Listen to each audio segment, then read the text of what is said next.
and beautiful introduction. You read it exactly as I wrote it. Kudos. I'm just kidding. Thank you, Jonathan. And of course, thank you to Gavin and Vish and all of the YRs and all of you for coming out. It's so great to be back at the Women's Club. Also, thank you to Buck, my co-speaker. I was in California last week giving a speech in Beverly Hills, and I was just reminded, the California conservatives, just like most Californians are, they have this levity, this breeziness to them. The event was in somebody's home outside. People are on the, decked out on the lawn with their drinks, just ha ha ha, we're so crazy. And I'm like, man, my conservative friends in New York are really on edge compared to these people. Understandably so. I look at, if you look at all the crap any normal New Yorker has to deal with on any daily basis, where just a trip to get a carton of milk from the corner store can unexpectedly descend into an episode of Black Mirror. Especially if you grab the wrong hat on your way out the door.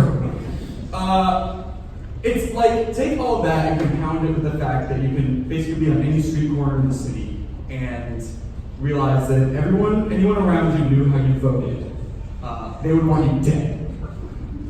And so I get it. I understand why people are like, so many people I know seem like they're on the verge of cracking. And like, I feel that way sometimes. It's a lot to deal with being a conservative in New York City. I've got friends of mine who I guarantee one of these days I'm just going to stumble upon them on the street and they're going to be wearing a bathrobe and Kleenex boxes on their shoes, looking like Howard Hughes the later years, muttering about ping pong pizza and the Lolita Express. I'm just like, yeah, dude, I get it. It's tough.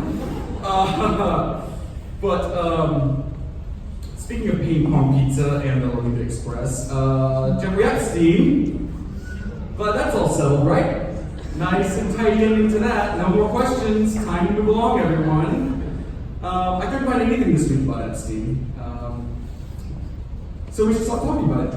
The biggest, one thing about Jeffrey Epstein, pedophiles like Jeffrey Epstein and Bill Clinton, that nobody gives them credit for is at least they slow down in school zones. If that's the one thing you can give them. What? Okay. Let's move on to happier news. Coming from Canada today. Justin Trudeau's really stepped in and has me. So, you haven't called the headlines. A photo was released of him in blackface, which the media calls dressing up like Aladdin. And he says, I'm sorry, and there's one other time I did it in high school. And then another photo came out today that was neither of those, so that's 3 times he's been in blackface now. And his response was, I don't know how many times I've done it. What on earth? So there's really only one way he can handle this. He has to go full woke on blackface. Like, he's got to have a press conference. He's got to have a little tin of shoe polish. And he's just got to be like, I do this to understand white supremacy and how my brown friends suffer. It's the only way you can do it at this point. He's obviously not going to step down.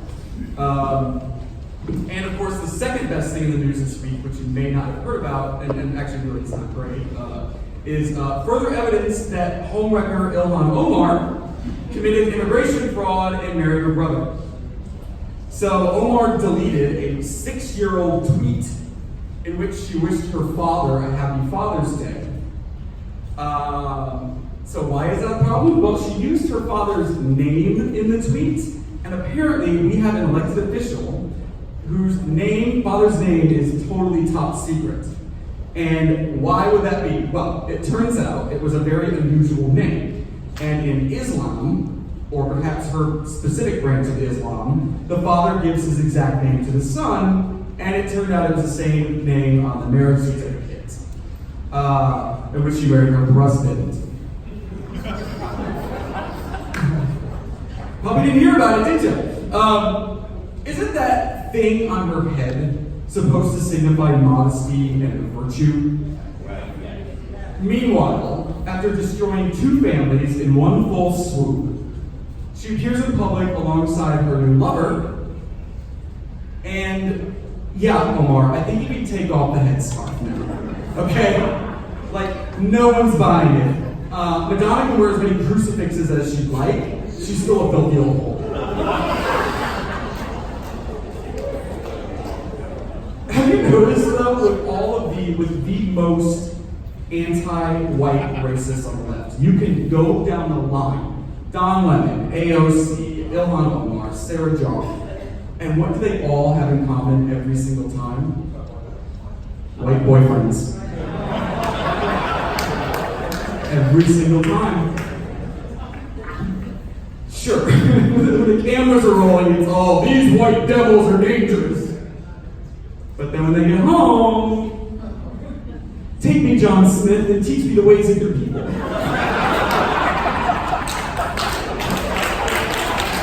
Every single time.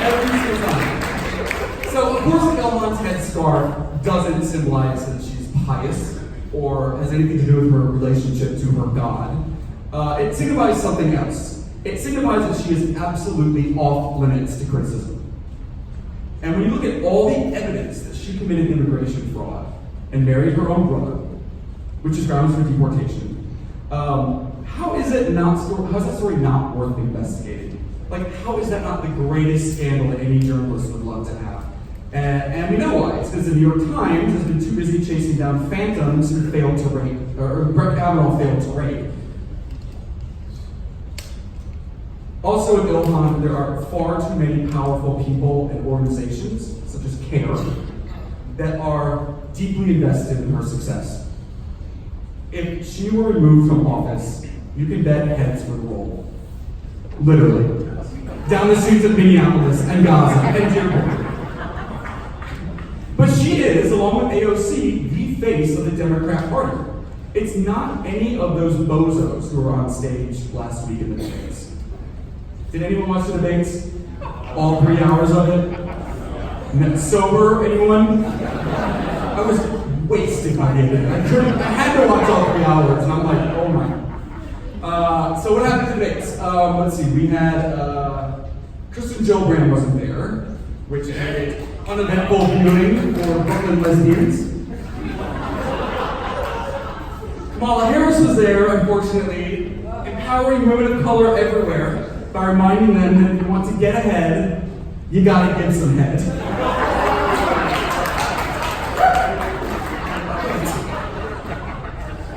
I'm pretty sure the Democrats are eating their way through the Iowa State Fair this summer.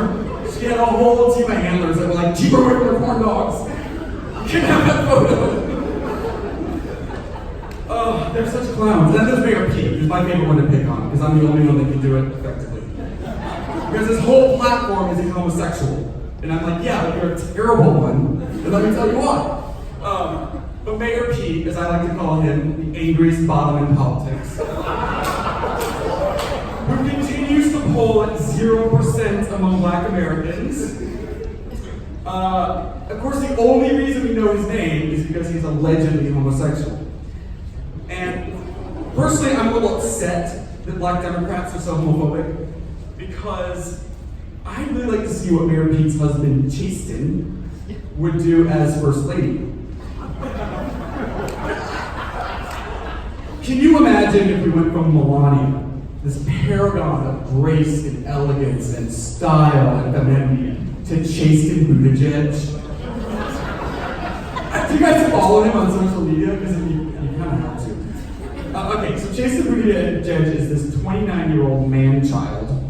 He's this big, goofy gay nerd, and he runs Twitter accounts for their dogs, where he posts tweets in little doggy voices. And the most entertaining thing that's ever happened to him in any given week is when the Starbucks employee misspells his name on the cup. To which he has to run to social media and be like, oh my god, fuck my life, they wrote Jason again. So he's basically everyone who writes for BuzzFeed. He would have the White House Christmas party, ugly sweater themed. After the press briefings, I'm sure all of us reporters would be delighted to join him on the South Lawn chasing Pokemons. But no thank you.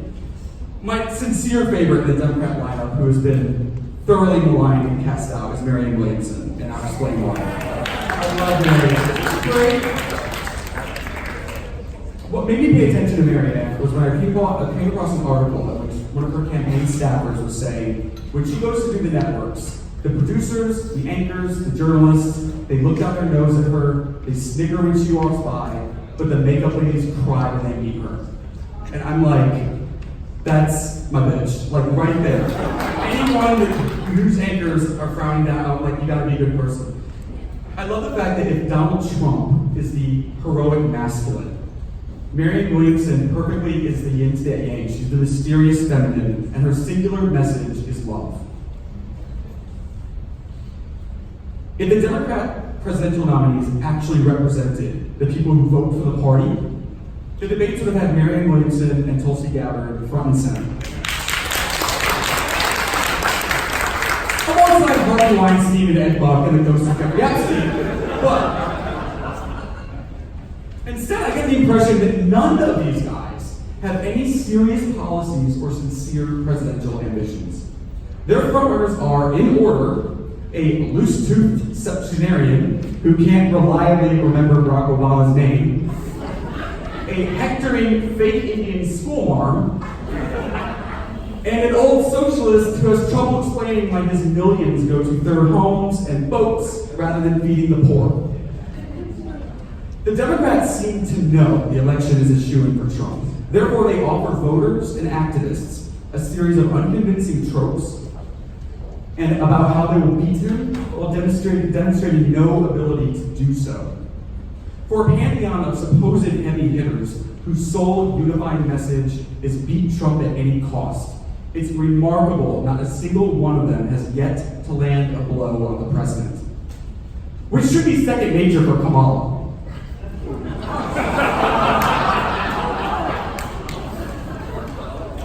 And they remain completely out of touch. If you recall in 2016, during the Republican debates, there was a moment when Megyn Kelly accused President Trump, candidate Trump then, of calling women disgusting and pigs. What was his response? That won the election. There's no one competing for the Democrat nomination capable of the volatility, capriciousness, and raw honesty that make those singular occurrences, like only Rosie O'Donnell, swing elections and knock culture off its trajectory. And that's really what we're talking about. The theme tonight is wartime conservatism. While peacetime conservatives can noodle on about tariffs and policy, or increasingly and irritatingly identity politics, wartime conservatives battle on the front lines of culture. It's why we can mock and see that the absurdity and thinly veiled corruption of the Democrat Party. But the real battles, the most dangerous front for us, is taking on media, Hollywood, Silicon Valley, academia, the race lobby, the gay lobby, the trans lobby, the abortion lobby, the Sharia lobby, the warmongers, the globalists. No wonder we're insane.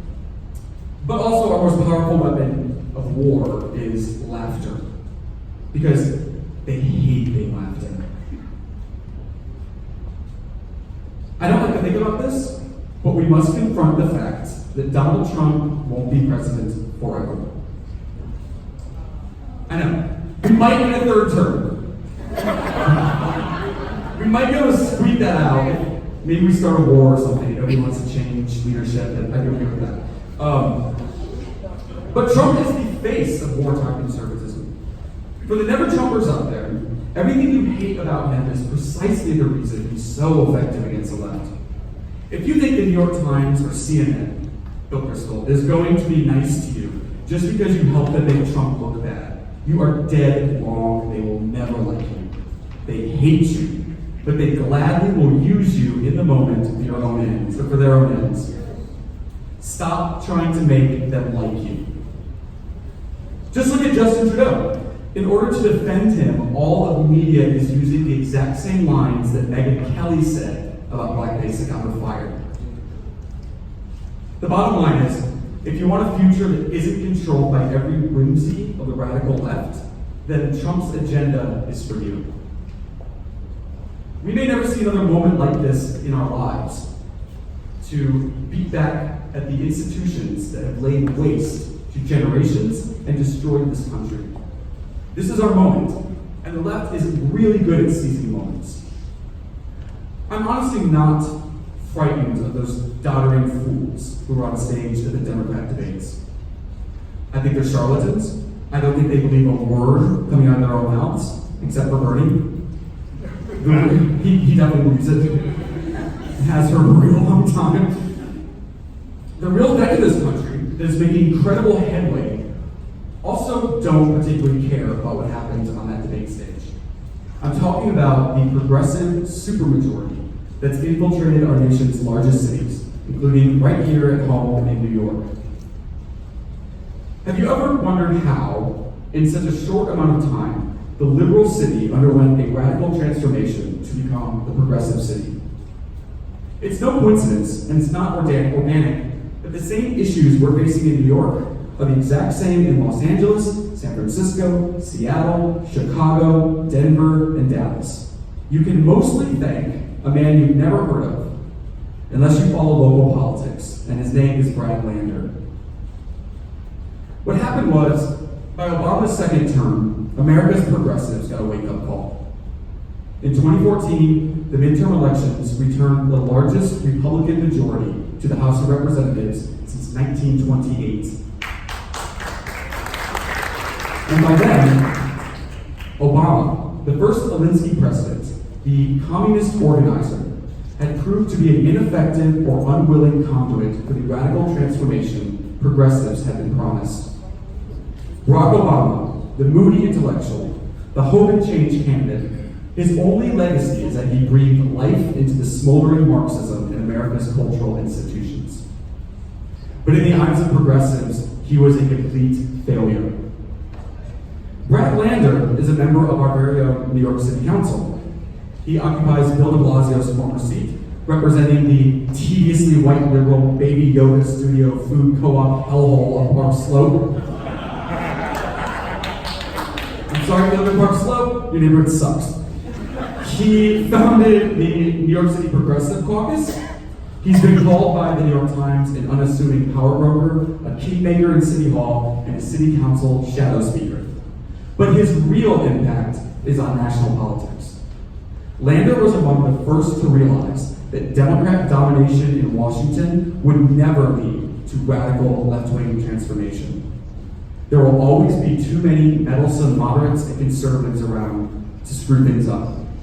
So he founded a group called Local Progress, with a mission to scout, audition, train, fund, and promote far-left progressives to infiltrate vulnerable municipal governments. Their focus is open borders, race-based criminal leniency, affirmative action in education, climate change, income inequality. Today, Local Progress has 535 locations in 46 states and has been a model for dozens of similar organizations that do the exact same thing.